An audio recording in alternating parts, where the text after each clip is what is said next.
My name is Adam Bennett, and I'm about to tell you how I became the villain in my own marriage. It started at our 20-year high school reunion, where my wife Claire introduced me to her old classmates as my plus one. Not her husband, not Adam, her plus one. Before we dive deeper into this story, I have one small request. Please subscribe, drop a like, comment, and hit that hype button to boost this channel so more people can discover these incredible Reddit stories.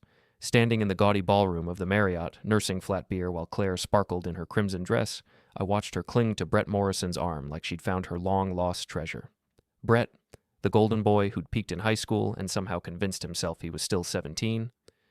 Adam teaches high school English, Claire said with that dismissive tone she'd perfected over the past year. He's just here as my plus one tonight. The group laughed. Not with me, at me. I'd heard that laugh before, in my own classroom when students thought they had gotten away with something. Plus one, I muttered into my beer. 15 years of marriage, and I'm the plus one. Brett, all smug grins and expensive cologne, leaned closer to Claire.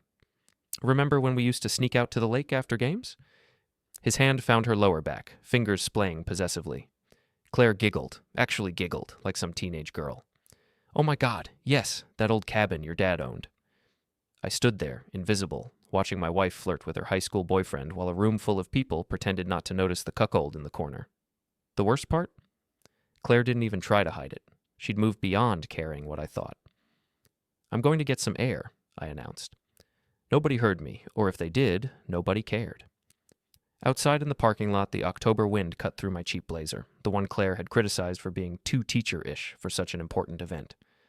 I pulled out my phone, scrolling through Facebook posts from the reunion. There was Claire, radiant and laughing, with Brett's arm around her waist. The caption read, "Reunited with my high school sweetheart. Some things never change."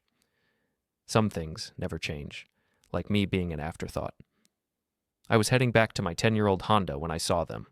Claire and Brett, pressed against his Tesla in the far corner of the lot, her hands in his hair, his mouth on her neck. 15 years of marriage, and she was making out with another man 50 yards from where I stood.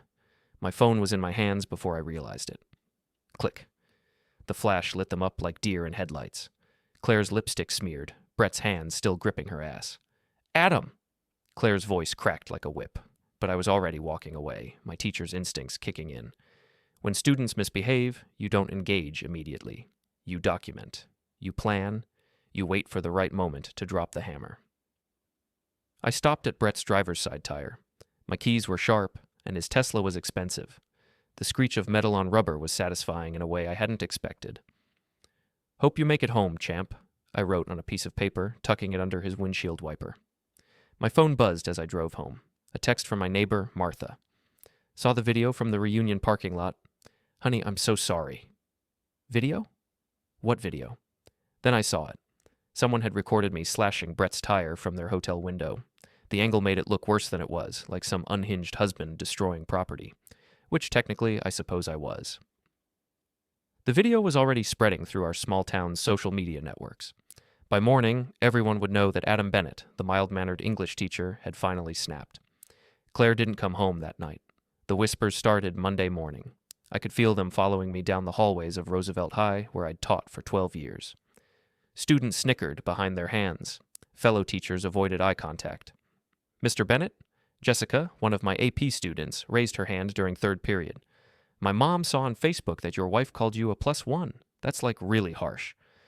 The class erupted in barely contained laughter. These kids had grown up with social media. They understood public humiliation in ways my generation never could.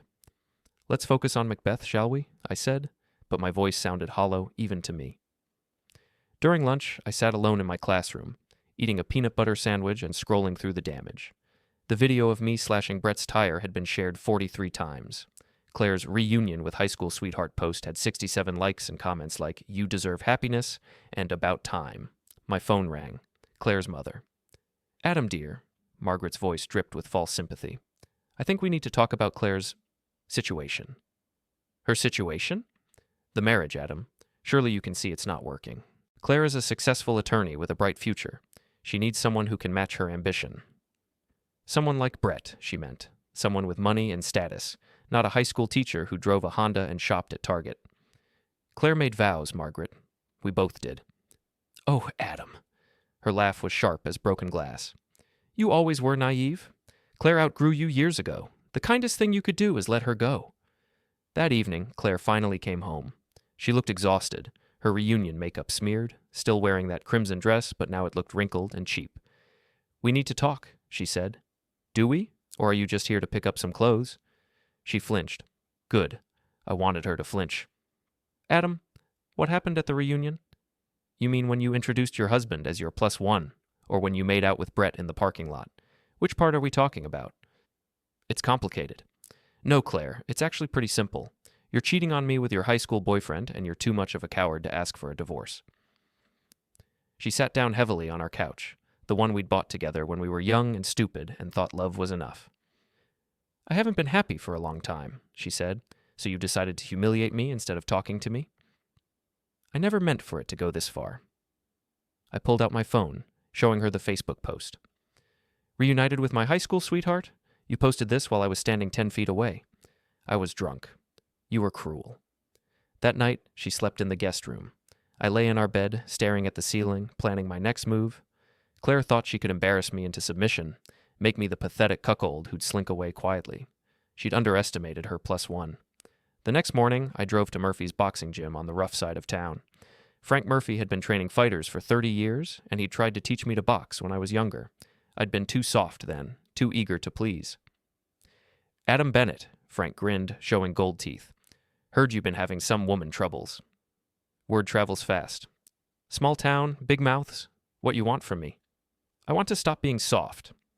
Frank looked me up and down, all 5'10" of pale, soft English teacher. "You want to learn to fight?" "I want to learn to win."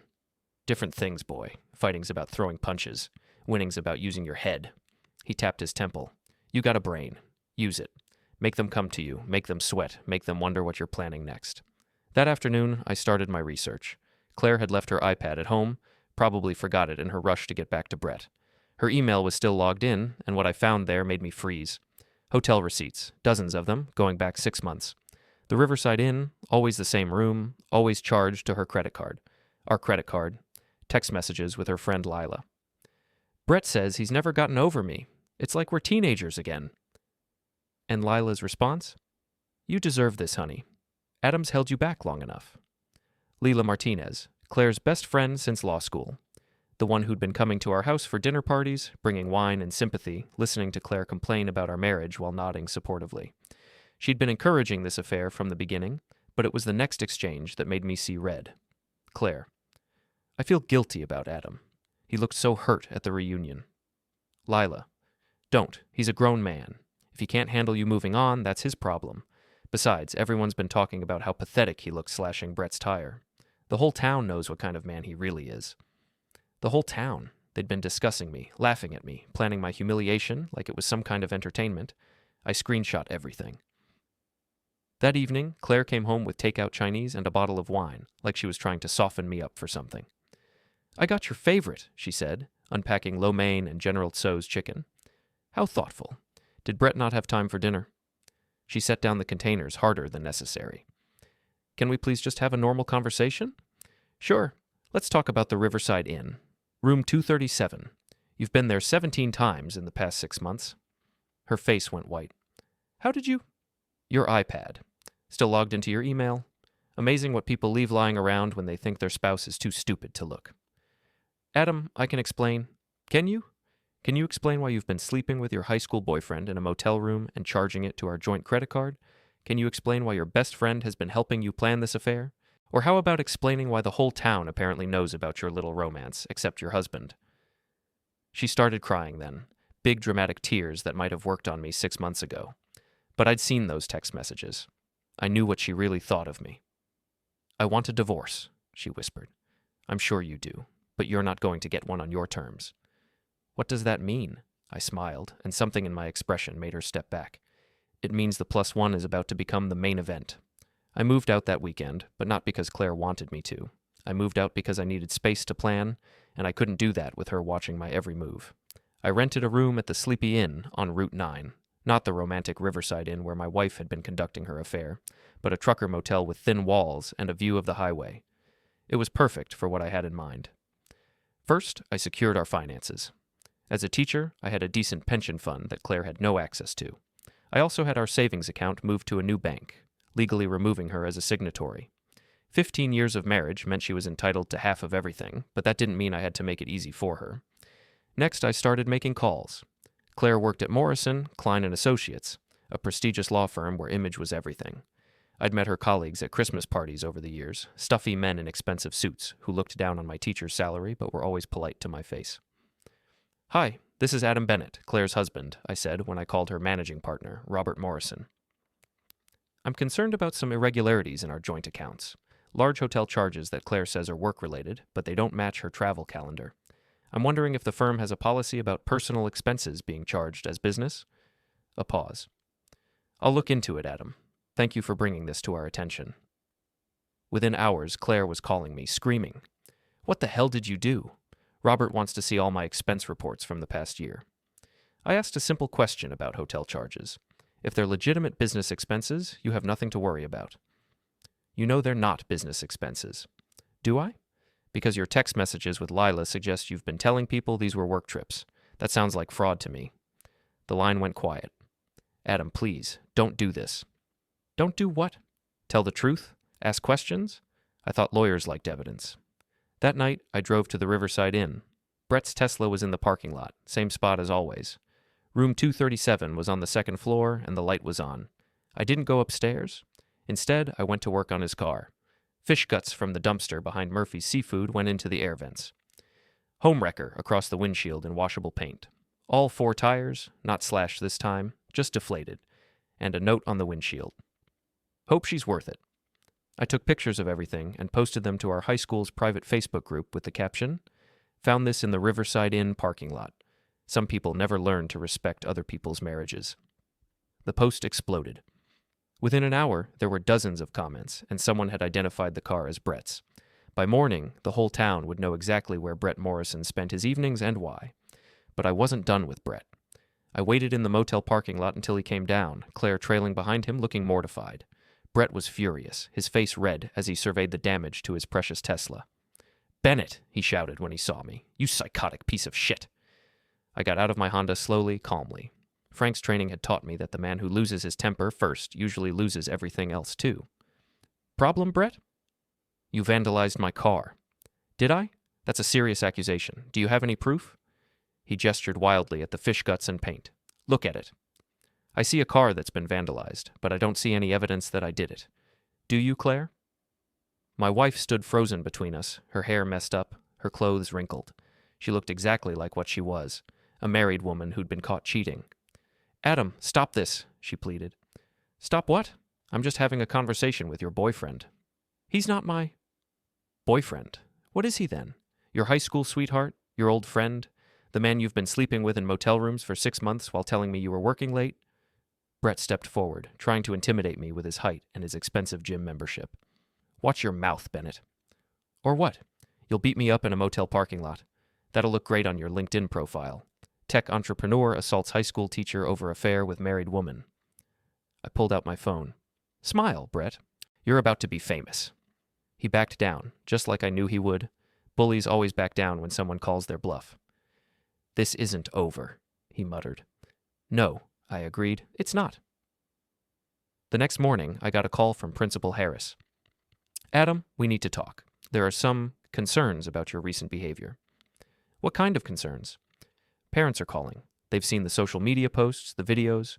They're worried about your stability." I sat in Harris's office, looking at the man who'd hired me 12 years ago, who'd praised my teaching, who'd recommended me for tenure. Now he was looking at me like I might snap at any moment. "Jim, I'm going through a divorce. My wife cheated on me, and I'm handling it the best I can. But I've never brought my personal problems into this school. The video of you slashing that man's tire was taken at a hotel parking lot, off school property, on a weekend. What I do in my personal time is my business. Not when it reflects on the school." I leaned forward. "Are you firing me?" "I'm suggesting you take some personal time, get counseling, work through whatever this is. And if I refuse, then we'll have to discuss whether Roosevelt High is the right place for you." I stood up. "I'll think about it." But I was already thinking about something else. Principal Harris lived on Elm Street, 3 blocks from the school. His wife taught at the elementary school. His daughter was a senior in my AP class, Everyone in this town had secrets. The question was whether they wanted those secrets to stay buried. That evening, I sat in my motel room, surrounded by printouts of text messages, bank statements, and social media posts. Claire and Brett weren't the only ones who'd been talking about me. Lila had been busy too, spreading gossip, encouraging people to share the tire-slashing video, painting me as an unstable, jealous husband who couldn't handle his wife's success. But Lila had made a mistake. In her eagerness to destroy me, she'd revealed something she probably thought I'd never find out. 3 years ago, when I was still naive enough to trust my wife's best friend, Lila had applied for a PR contract with the school district. I'd been on the committee that reviewed her proposal. We'd rejected her bid because her references didn't check out, and there were discrepancies in her portfolio that suggested she'd inflated her experience. I'd never told Claire the real reason we didn't hire Lila. I'd just said the committee went with someone else. But Lila knew, and she'd been harboring that grudge ever since, waiting for the perfect opportunity to get back at me. Well, now she had her chance, and now I had mine. I opened my laptop and started typing an email to the State Bar Association. Lila Martinez, attorney at law, had been practicing law without proper credentials. Her law degree was real, but her bar certification had lapsed 2 years ago, and she'd been representing clients illegally ever since. I attached the documentation I'd gathered and hit send. Then I started working on my next target. The call came on a Thursday morning. Lila, hysterical, screaming into the phone. "You bastard! Do you know what you've done?" I assume you're referring to the State Bar investigation. They're reviewing all my cases from the past 2 years. I could lose my license permanently. You already lost your license, Lila, 2 years ago. You just forgot to mention that to your clients. I was going through a rough patch. The renewal paperwork got lost in the mail. For 2 years? She was crying now, ugly sobs that should have made me feel guilty. They didn't. Why are you doing this to me? I never did anything to you. Didn't you? Let me read you something. I pulled up her text messages with Claire. The whole town knows what kind of man he really is. Adam's held you back long enough? Everyone's been talking about how pathetic he looked. Sound familiar? Silence. You orchestrated this whole thing, didn't you? You encouraged Claire's affair, helped her plan her hotel visits, spread gossip about me around town. You turned my wife against me and my community against me, and you thought I'd never figure it out. Adam, please? But here's what you didn't count on. I'm not the pathetic, soft teacher you thought I was.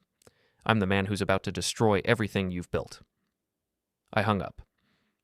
That afternoon, I drove to the old lakeside cabin that had belonged to Claire's family. It had been abandoned for years, but Claire still had the key, still went there sometimes to think. It was isolated, private, and perfect for what I had planned. I sent 3 text messages. To Claire. We need to talk. Meet me at the cabin tonight at 8. Come alone, and we can discuss divorce terms like adults. To Brett. Claire wants to see you at her family's cabin tonight, 8 p.m. She says it's important. To Lila. Emergency. Claire's having a breakdown at the cabin. She needs you, 8 p.m. Then I drove to the cabin and waited. Claire arrived first, looking nervous but hopeful. She'd dressed up, black dress, heels, makeup. She thought she was meeting me to negotiate her freedom. Adam, are you here? I stepped out of the shadows. Hello, Claire. Thank God. I was worried you'd changed your mind. She looked around the dusty cabin, at the old furniture covered in sheets. Why here? Nostalgia. This is where you and Brett used to come in high school, right? Seemed appropriate. Her face fell. Adam, that's not what this is about. Isn't it? Brett's Tesla pulled up outside. Claire's eyes widened. What's he doing here?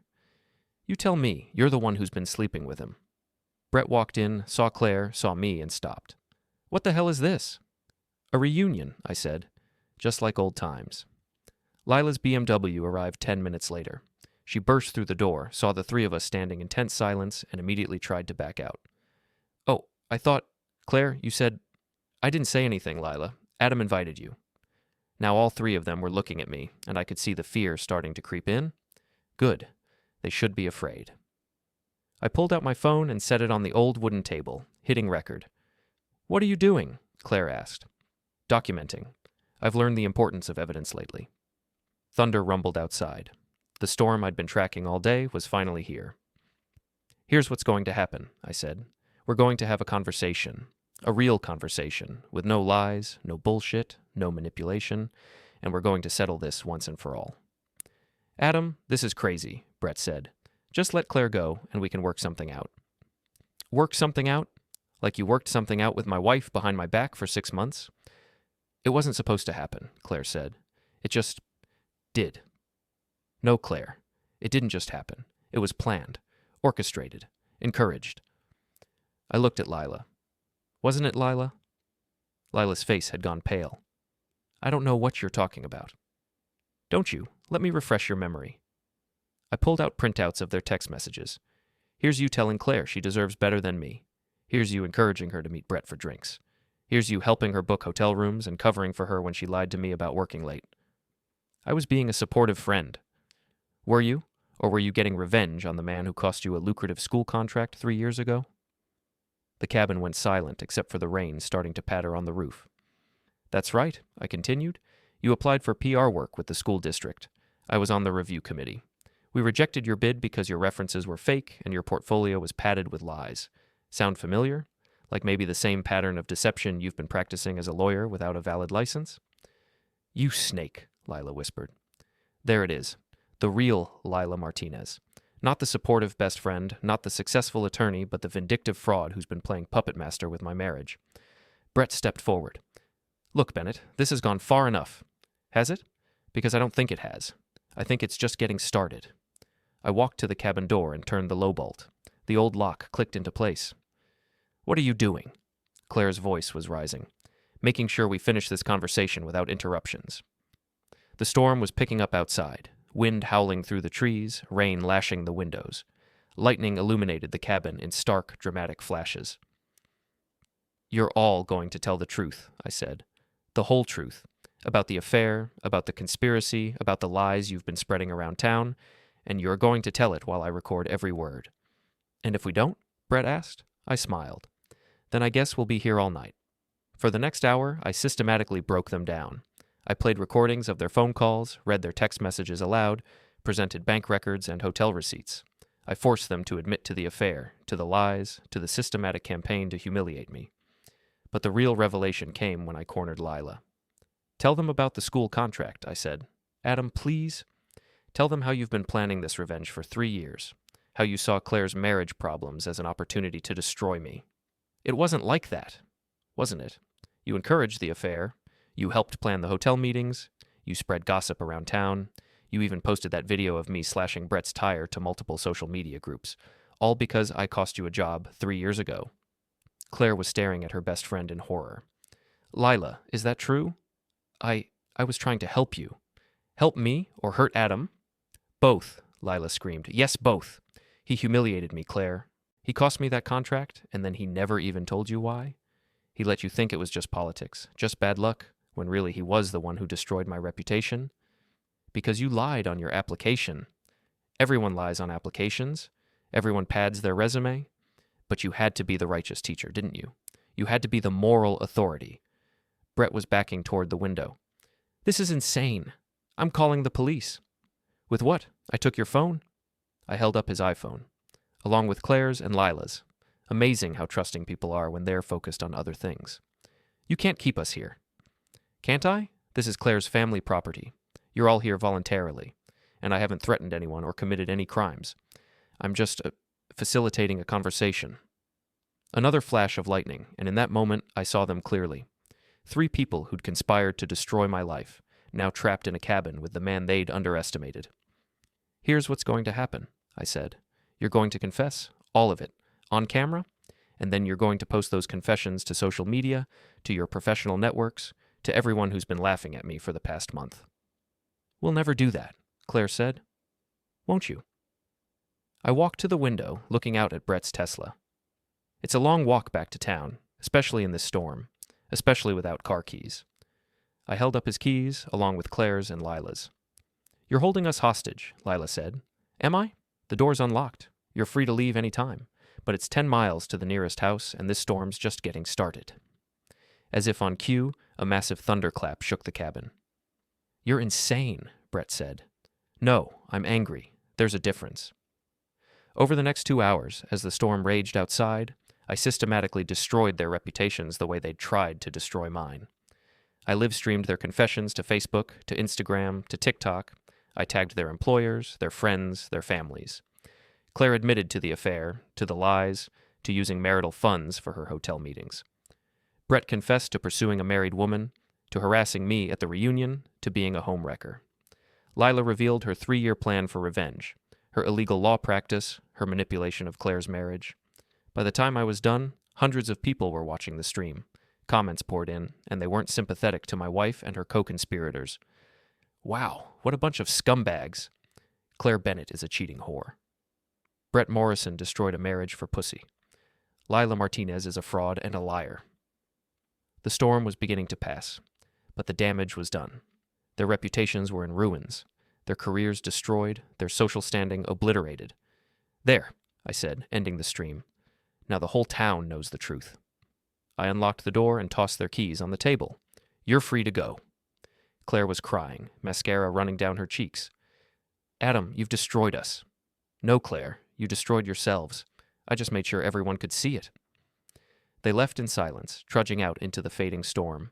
I watched from the cabin window as they got into their cars and drove away, their headlights disappearing into the darkness. Then I sat down and opened a beer I'd brought from home. Tomorrow, the whole town would be talking about what they'd seen tonight, but they wouldn't be laughing at me anymore. They'd be laughing at the 3 people who'd tried to make me their victim. The charity event was supposed to be a quiet affair, the Roosevelt High Alumni Association's annual fundraiser for the Scholarship Fund. It was being held in the same ballroom where our reunion had taken place just 2 months earlier, but this time, the whole town was invited. I arrived alone, wearing my best suit, the one I'd been saving for special occasions. Tonight definitely qualified. The room was buzzing with conversation, but it faded down when I walked in. Everyone had seen the live stream from the cabin. Everyone knew what had happened, but they weren't looking at me with pity anymore. They were looking at me with something else entirely. Respect, fear, maybe a little bit of both. Adam! Principal Harris approached me, his wife trailing behind. I'm glad you decided to come. Wouldn't miss it, Jim. About our conversation last week. You mean when you suggested I take time off because parents were concerned about my stability? His face reddened. Well, given recent events, I think we can consider that matter closed. I think we can. The truth was, after the live stream, parents had been calling the school with a very different message. They wanted their kids in my classes. They wanted the teacher who'd stood up to bullies, who'd fought back when people tried to destroy him. I made my way through the crowd, accepting handshakes and nods of approval. Frank Murphy clapped me on the back. Told you to use your head, he grinned. Looks like you learned the lesson. Near the bar, I spotted familiar faces trying to blend into the crowd. Claire was there, looking haggard and thin. She'd lost her job at the law firm. Robert Morrison couldn't afford to keep an attorney who'd been caught lying about expenses and conducting affairs on company time. Brett was at a corner table, nursing a whiskey and avoiding eye contact with everyone. His tech company had folded after investors pulled out. Turns out, being publicly exposed as a homewrecker was bad for business. But it was Lila who looked the worst. She'd lost her law license permanently, faced criminal charges for practicing without proper certification, and been ordered to pay restitution to her former clients. She sat alone at the bar, drinking wine and staring into space. The evening's program began with the usual speeches about community and education, but I could feel the anticipation in the room. Everyone was waiting to see what I would do. Finally, the master of ceremonies, Tom Bradley, who'd been our class president, took the microphone.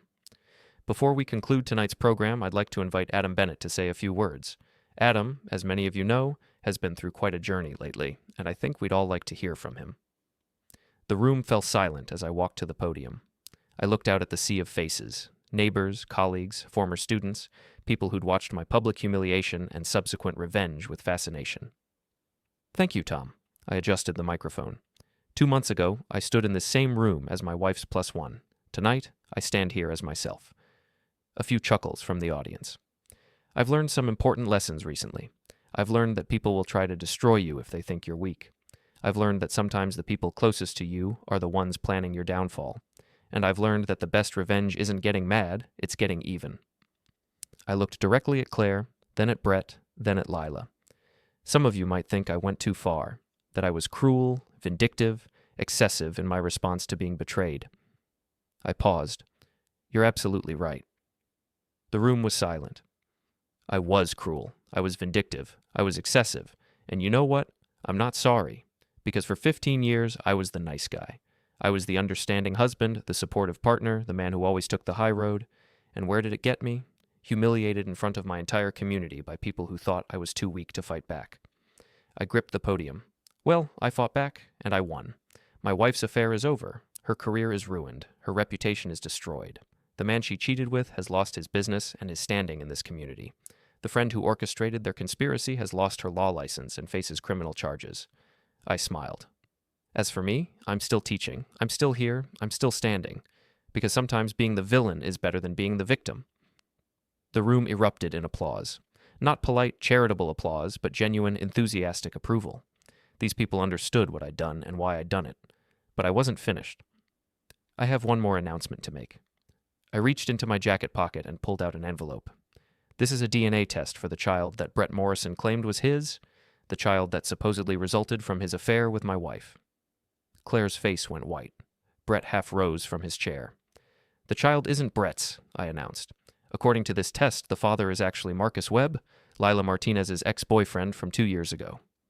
The room gasped. Lila dropped her wine glass and it shattered on the floor. That's right. The woman who orchestrated my wife's affair, who encouraged her to destroy our marriage, who spent 3 years planning her revenge against me. She's the one who got pregnant and convinced Brett it was his child to trap him into the affair. Chaos erupted. People were shouting, cameras were flashing, and Lila was trying to push through the crowd toward the exit, but I wasn't done. Ladies and gentlemen, let this be a lesson to anyone who thinks they can destroy Adam Bennett and get away with it. I may have been the +1 at my own marriage, but I'm the main event at your destruction. I dropped the microphone and walked off the stage to thunderous applause. Claire tried to intercept me at the exit, tears streaming down her face. Adam, please, can we talk? Can we try to work this out? I looked at her, really looked at her, for the first time in months. She looked older, defeated, broken. The confident attorney who'd introduced me as her +1 was gone, replaced by a desperate woman who'd lost everything. There's nothing to work out, Claire. You made your choice. I made a mistake. No, you made a series of calculated decisions designed to humiliate me into submission. The only mistake you made was underestimating what I'd do when I found out. Brett appeared beside her, looking equally desperate. Bennett, that DNA test. How did you even get it? I smiled. You'd be amazed what people throw away. Coffee cups, cigarette butts, used tissues. DNA is everywhere if you know where to look. You had no right. I had every right. You destroyed my marriage, ruined my reputation, and tried to make me the laughingstock of this town. Did you really think I'd let that slide? Lila finally reached us, her face streaked with tears and mascara. Adam, please, you have to understand. I understand perfectly. You wanted revenge, and you got it. Unfortunately for you, I'm better at it than you are. I walked toward the exit, then turned back one last time. Oh, and Claire, I'll be filing for divorce on Monday. Don't worry about the settlement. After tonight, I don't think you'll be in any position to make demands. I stepped out into the cool night air, breathing deeply for the first time in months. Behind me, I could hear the chaos continuing, people arguing, phones ringing, the sound of 3 lives completely falling apart. My phone buzzed with notifications. The video of my speech was already going viral, shared across social media platforms with comments like "savage" and "this is how you handle cheaters" and "Adam Bennett is my hero." I got into my Honda, the same modest car that Claire had always been embarrassed by, and drove home to my empty house. But it didn't feel empty anymore. It felt clean, purged of the lies and betrayal that had infected it. I poured myself a whiskey and sat in my favorite chair, scrolling through the social media explosion I'd created. Claire, Brett, and Lila were being roasted across every platform.